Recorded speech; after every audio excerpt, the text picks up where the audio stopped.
ವಿದ್ಯಾರ್ಥಿಗಳೇ, 9ನೇ ತರಗತಿಯ ಗಣಿತ ಮೌಲ್ಯಾಂಕನದ ಪ್ರಶ್ನೆ ಪತ್ರಿಕೆ 2024ರ ಮಾದರಿ ಪ್ರಶ್ನೆ ಪತ್ರಿಕೆಯನ್ನು ಇದುವರೆಗೂ ಕೂಡ ನಾನು ಇಂದಿನ 2 ವಿಡಿಯೋಗಳಲ್ಲಿ ನೋಡಿದ್ವಿ. ಅದರ ಮುಂದುವರೆದಿರ್ತಕ್ಕಂಥ ಭಾಗದಲ್ಲಿ ಈ ಸಂಖ್ಯಾ ರೇಖೆಯ ಮೇಲೆ ಪ್ರತಿನಿಧಿಸ್ತಕ್ಕಂಥದ್ದನ್ನು ನೋಡೋಣ. ರೂಟ್ 3.5 ಅನ್ನು ಸಂಖ್ಯಾ ರೇಖೆಯ ಮೇಲೆ ಪ್ರತಿನಿಧಿಸಿ ಅಂತ ಕೊಟ್ಟಿದ್ದಾನೆ. ಈ ರೂಟ್ 3.5 ಅನ್ನು ತಗೊಳ್ಳೋದಾದರೆ ನಾವೇನು ಮಾಡಬೇಕು ಅಂದರೆ, ಮೊದಲನೇದಾಗಿ ಇಲ್ಲಿ ಕೊಟ್ಟಿರ್ತಕ್ಕಂಥ ರೂಟ್ 3.5 ಅನ್ನು ಮೊದಲು ಎಳ್ಕೊಳ್ಳೋಣ. ಇದು ನಮ್ಮದು ಎ ಬಿ, ಇದು 3.5. ಅದಾದ ಮೇಲೆ ಏನು ಮಾಡಿ, 1 ಸೆಂಟಿಮೀಟ್ರ್ ಜಾಸ್ತಿ ಮಾಡಿಕೊಡಿ. 1 ಸೆಂಟಿಮೀಟ್ರ್ ಜಾಸ್ತಿ ಅಂತಂದು ಹೇಳಿದರೆ 4.5ಗೆ ನಮಗೆ ಬರ್ತಕ್ಕಂಥದ್ದು. ಇದು 1. ಇದು ಸಿ ಅಂತ ಇಟ್ಕೊಳ್ಳೋಣ. ಈ ಸಿ ಅಂತ ತಗೊಂಡ್ರೆ ಎ ಬಿ ಸಿ, ಎ ಬಿಯಲ್ಲಿ 3.5, ಬಿಯಿಂದ ಸಿಗೆ 1 ಸೆಂಟಿಮೀಟ್ರ್ ತಗೊಂಡ್ರೆ ಅಲ್ಲಿ ಟೋಟಲಾಗಿ 4.5 ಸೆಂಟಿಮೀಟ್ರ್ ಆಯಿತು. ಇದನ್ನೇನು ಮಾಡಿ,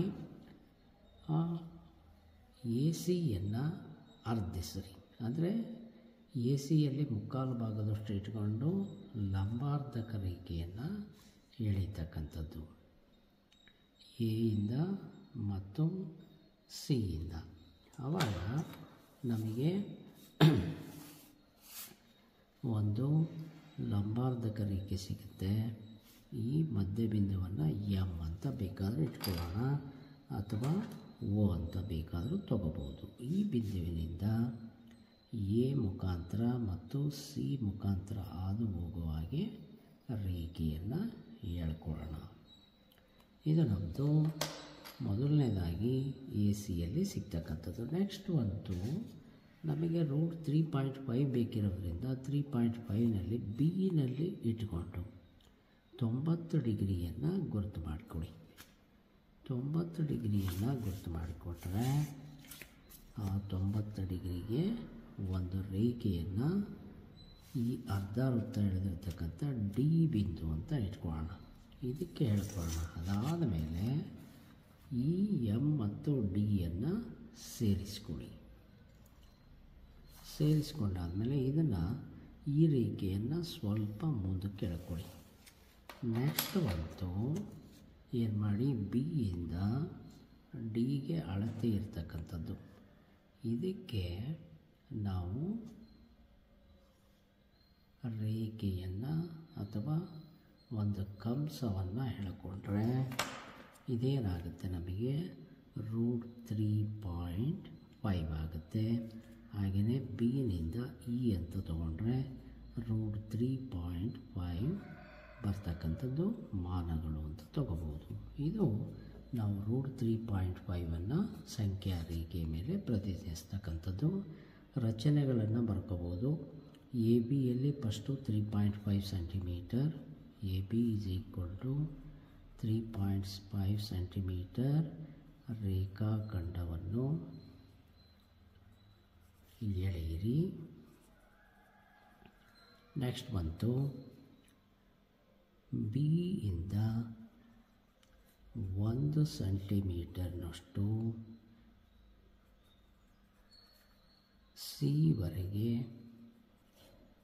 ಎಳೆಯಿರಿ. ನೆಕ್ಸ್ಟು ಬಿ ಸಿಯನ್ನು ಸೇರಿಸಿ.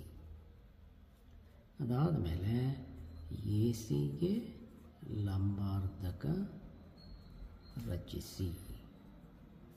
ಮಧ್ಯಬಿಂದು ಎಮ್ ಬಿಂದುವಿನಿಂದ A M is equal to M C ತ್ರಿಜ್ಯದೊಂದಿಗೆ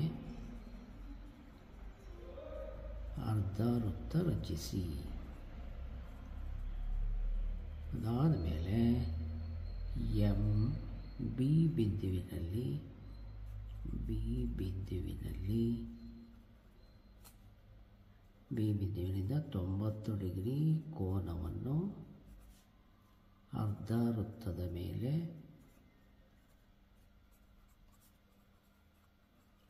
ಗುರುತಿಸಿ. ಅದು ಡಿ ಬಿಂದು ಆಗಿರಲಿ. ಬಿ ಡಿ ಸೇರಿಸಿ, ಹಾಗೆಯೇ ಎಮ್ ಡಿ ಸೇರಿಸಿ. ಬಿ ಡಿ ತ್ರಿಜ್ಯದೊಂದಿಗೆ ಎ ಸಿ ರೇಖೆಯ ಮೇಲೆ ಕಂಸವನ್ನು ಎಳೆಯಿರಿ. ಬಿ ಇಸ್ ಈಕ್ವಲ್ ಟು √3.5 ಮಾನಗಳು. ಇದು ನಮಗೆ ಬರ್ತಕ್ಕಂಥದ್ದು. ಇದನ್ನು 3 ಮಾರ್ಕ್ಸಿಗೆ ಕೊಟ್ಟಾಗ ರಚನೆ ಹಂತಗಳನ್ನು ಬರೀಬೇಕು. 4 ಮಾರ್ಕ್ಸಿಗೆ ಕೊಟ್ಟರೆ ಇದನ್ನು ಸಾಧನೆಯನ್ನು 3.5 ಬರೋದನ್ನು ನೋಡಬೇಕು. ಇಂದಿನ ವಿಡಿಯೋದಲ್ಲಿ ನಾನು ಮಾಡಿ ತೋರಿಸಿದ್ದೀನಿ. ಅದೇ ರೀತಿಯಾಗಿ ತಗೊಳ್ಳಿ. ನೆಕ್ಸ್ಟ್ ಬಂತು 2x+y ಇಸ್ ಈಕ್ವಲ್ ಟು 4. ಈ ರೇಖಾತ್ಮಕ ಸಮೀಕರಣಕ್ಕೆ ನಕ್ಷೆಯನ್ನು ರಚಿಸ್ತಕ್ಕಂಥದ್ದು. ಅಂದರೆ 2x+y ಇಸ್ ಈಕ್ವಲ್ ಟು 4 ಇದೆ. ಇದನ್ನು ನಾವು ಕೋಷ್ಟಕಕ್ಕೆ ತಗೊಳ್ಳೋಣ. ಅಂದರೆ ಎಕ್ಸ್ ಬೆಲೆಗೆ ಮತ್ತು ವೈ ಬೆಲೆಗಳಿಗೆ ಕೊಟ್ಕೊಳ್ತಾ ಹೋದರೆ ಅದರ ಬೆಲೆ ನಮಗೆ ಸಿಗುತ್ತೆ. y is equal to 4 - 2x. ಎಕ್ಸಿಗೆ ಇಸ್ ಈಕ್ವಲ್ ಟು 0 ಕೊಟ್ಟರೆ y is equal to 4 - 0 is equal to 4 ಆಯಿತು. ಅಂದರೆ 0 ಕೊಟ್ಟಾಗ ಇದು 4 ಬಂತು. ಹಾಗೆಯೇ x ಇಸ್ ಈಕ್ವಲ್ ಟು 1 ಕೊಟ್ಟರೆ y is equal to 4 - 2 × 1 4 - 2 is equal to 2 ಆಯಿತು. ಅಂದರೆ 1 ಕೊಟ್ಟಾಗ 2 ಬಂತು. ಅದೇ ರೀತಿ x ಇಸ್ ಈಕ್ವಲ್ ಟು 2 ಕೊಟ್ಟರೆ y ಇಸ್ ಈಕ್ವಲ್ ಟು 4 - 2 × 2 4 - 0 ಆಯಿತು. ಅಂದರೆ ಅಲ್ಲಿ 2ಅನ್ನು ನಾವು ಕೊಟ್ಟರೆ y ಬೆಲೆ ಏನಾಗುತ್ತೆ 4 0. ನೆಕ್ಸ್ಟ್ ಬೇಕಾದರೆ 3 ಕೊಟ್ಕೊಳ್ಳೋಣ. x ಇಸ್ ಈಕ್ವಲ್ ಟು 3 ಕೊಟ್ಟರೆ y is equal to 4 - 2 × 3 4 - 6 is equal to -2 ಆಗುತ್ತೆ. ಇಷ್ಟು ಬೆಲೆಗಳನ್ನು ನಾವು ಗ್ರಾಫ್ನಲ್ಲಿ ತೋರಿಸ್ಕೊಳ್ಳೋಣ. ಗ್ರಾಫ್ನಲ್ಲಿ ತಗೊಳ್ಳೋದಾದರೆ ಇದನ್ನು ಗ್ರಾಫ್ನಲ್ಲಿ ಇಟ್ಕೊಂಡು ಎಕ್ಸು ಮತ್ತು ವೈ ಬೆಲೆಗಳಿಗೆ ತಗೊಳ್ಳೋಣ.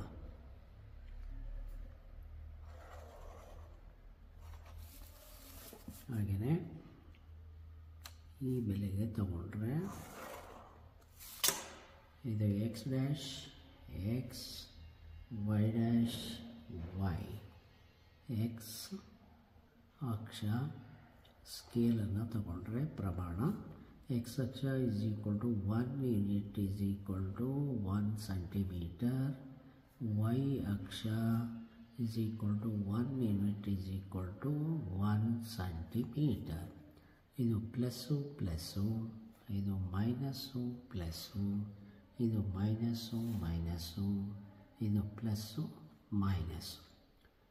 1 2 3 4 5 6 1 2 3 4 5 6 7 -1 -2 -3 -4 -1 -2 -3 -4 -5. ಹಾಗೆ ಈ ಬೆಲೆಗಳನ್ನು ತಗೊಳ್ಳೋದಾದರೆ ಈ ಬೆಲೆಗಳನ್ನು 0 4 ಇದು 0 4 ಅಂದರೆ 1 2 3 4 y ಬೆಲೆಗೆ 4 ಆಯಿತು. ಹಾಗೆಯೇ 1 2 1 2 ನೆಕ್ಸ್ಟ್ 2 0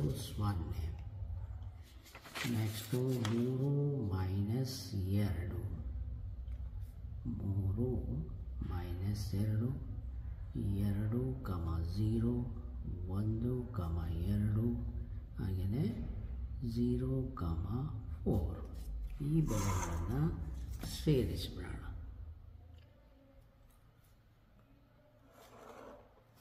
ಇದು ನಮ್ಮದು 2x + y = 4ರ ನಕ್ಷೆ ಆಗಿರ್ತಕ್ಕಂಥದ್ದು. ಇದು ಭಾಳ ಈಸಿ ಇರ್ತಕ್ಕಂಥದ್ದು. ರೇಖಾತ್ಮಕ ಸಮೀಕರಣ ಇದ್ದಾಗ ಒಂದೇ ಒಂದು ಸರಳ ರೇಖೆ ಮಾತ್ರ ನಮಗೆ ಸಿಗುತ್ತೆ. ಇದಿಷ್ಟು ಕೂಡ ತಮಗೆ ತಿಳಿಸ್ಕೊಟ್ಟಿದ್ದೀನಿ. ವಿದ್ಯಾರ್ಥಿಗಳೇ, angle B is equal to 60 degree, angle C is equal to 45 degree, A B B C plus C A is equal to 11 centimetre ಇರುವಂತೆ ತ್ರಿಭುಜ ಎ ಬಿ ಸಿ ರಚಿಸಿ ಅಂತ ಕೊಟ್ಟಿದ್ದಾರೆ. ಮೊದಲನೇದಾಗಿ ನಾವು ಸುತ್ತಳತೆ ಇರ್ತಕ್ಕಂಥದ್ದು 11 ಸೆಂಟಿಮೀಟರನ್ನು ಹೇಳ್ಕೊಳ್ಳೋಣ.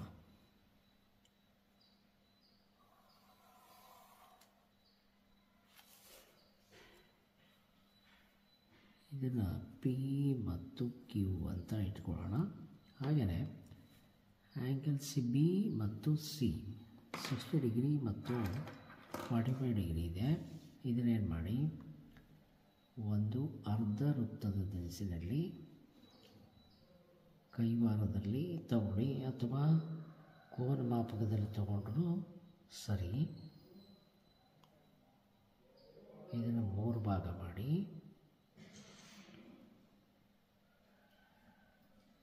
ಒಂದಾಯಿತು. ಇದು ಅದೇ ರೀತಿಯಾಗಿ ಇದನ್ನು ತಗೊಳ್ಳಿ.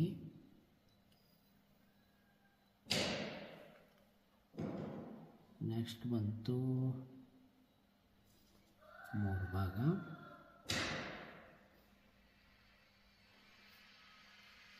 ಆದಮೇಲೆ ಇದರ ಕಂಸವನ್ನು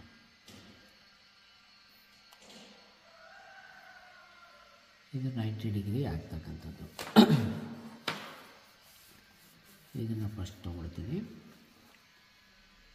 ಇದು 60 ಡಿಗ್ರಿ,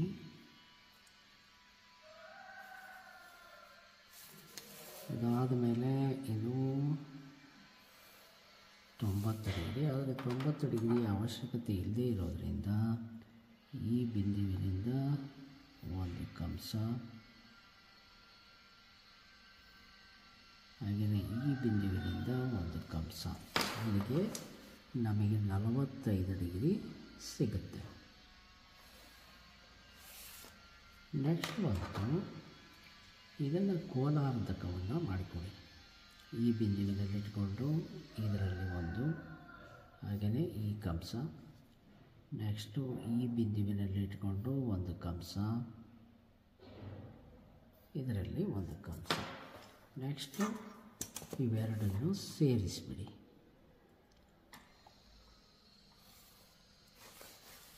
ಅದೇ ರೀತಿ ಈ ಕಡೆಯನ್ನು ಕೂಡ ಕೋನಾರ್ಧಕವನ್ನು ಸೇರಿಸ್ಕೊಳ್ಳಿ.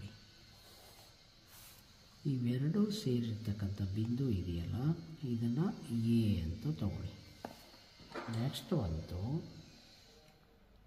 ಲಂಬಾರ್ಧಕವನ್ನು ರಚನೆ ಮಾಡಿಕೊಳ್ಳಿ. ಇದರಲ್ಲಿ ಮುಕ್ಕಾಲು ಭಾಗದಷ್ಟು ಇಟ್ಕೊಂಡು ಕ್ಯೂನಿಂದ ಒಂದು, ಎನಿಂದ ಒಂದು, ಅದೇ ರೀತಿ ಕೆಳಭಾಗದಲ್ಲೂ ಕೂಡ ಒಂದನ್ನು ತಗೊಳ್ಳಿ. ನೆಕ್ಸ್ಟ್ ಒಂದು ಇವೆರಡನ್ನು ಸೇರಿಸಿ. ನಮಗೆ ಈ ಬಿಂದು ಸಿಗುತ್ತಲ್ಲ, ಇದು ಸಿ. ಹಾಗೆಯೇ ಇದನ್ನು ಸೇರಿಸಿ. ನೆಕ್ಸ್ಟ್ ಅದೇ ರೀತಿಯಾಗಿ ಪಿನಲ್ಲೂ ಕೂಡ ಲಂಬಾರ್ಧಕವನ್ನು ರಚನೆ ಮಾಡಿಕೊಳ್ಳಿ.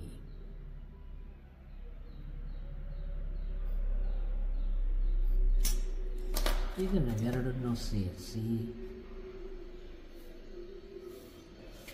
ಈ ಬಿಂದು ನಮಗೆ ಬಿ ಆಗುತ್ತೆ. A B C. ಈಗ ನಾವು ಕೋನಗಳನ್ನು ಅಳತೆ ಮಾಡಿದರೆ ಇದು ನಮಗೆ 60 ಡಿಗ್ರಿ, ಹಾಗೆಯೇ ಇದು 45 ಡಿಗ್ರಿ, ಹಾಗೆಯೇ ಇದರ ಅಳತೆಗಳನ್ನು ನಾವು ಅಳತೆ ಮಾಡಿಕೊಂಡ್ರೆ ಇಲ್ಲಿ ಬರ್ತಕ್ಕಂಥದ್ದು ಇದು ಏನಿದೆಯೋ ಇದರ ಅಳತೆ 3.6. ನೆಕ್ಸ್ಟು ಈ ಅಳತೆ 3.5. ನೆಕ್ಸ್ಟ್ ಬಂತು ಈ ಅಳತೆಯನ್ನು ತಗೊಂಡ್ರೆ 1 2 3 ಅಲ್ಲಿಗೆ 3.5 3.64 1 4 4 8 3 11 11 ಪಾಯಿಂಟ್ ಒಟ್ಟು ಟೋಟಲ್ ಆಗಿ ಅಲ್ಲಿಗೆ 11 ಸೆಂಟಿಮೀಟ್ರು ಈ ರೀತಿಯಾಗಿ ನಾವು ರಚನೆ ಮಾಡಬೇಕು.